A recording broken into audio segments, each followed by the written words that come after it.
Hi friends, welcome to Shanti's kitchen. இன்னைக்கு நம்ம வீடியோல கீரை கொழுக்கட்டை எப்படி செய்யறது பார்க்கலாம். வாங்க வீடியோக்குள்ள போகலாம். காப்படி அரிசியை 15 நிமிஷம் ஊற வச்சுக்கோங்க. அரிசியை கரைஞ்சி வடிகுடையில போட்டுக்கோங்க. அரிசியை மிக்ஸி ஜாரில் போட்டு ரவை பதத்தில் பொடிச்சு வச்சுக்கோங்க.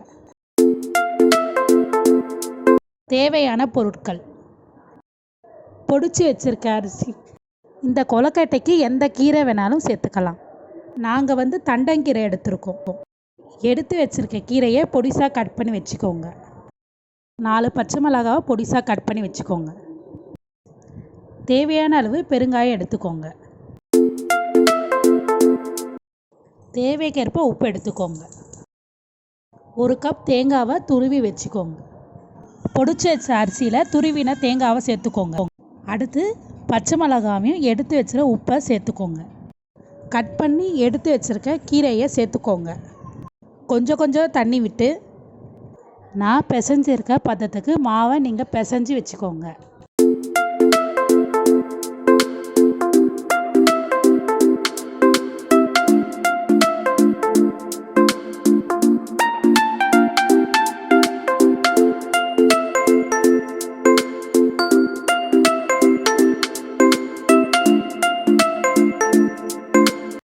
இப்போ பெருங்காயம் சேர்த்துக்கலாம்.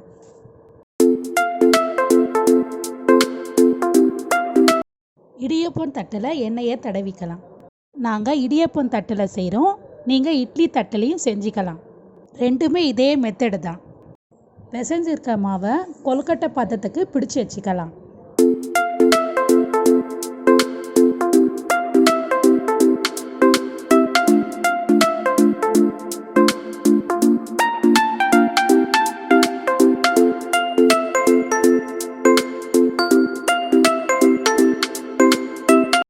இட்லி பானையில் நம்ம பிடிச்சி வச்ச கொழுக்கட்டை எடுத்து வச்சு 15லேருந்து 20 நிமிஷம் வேக வச்சு எடுத்துக்கலாம்.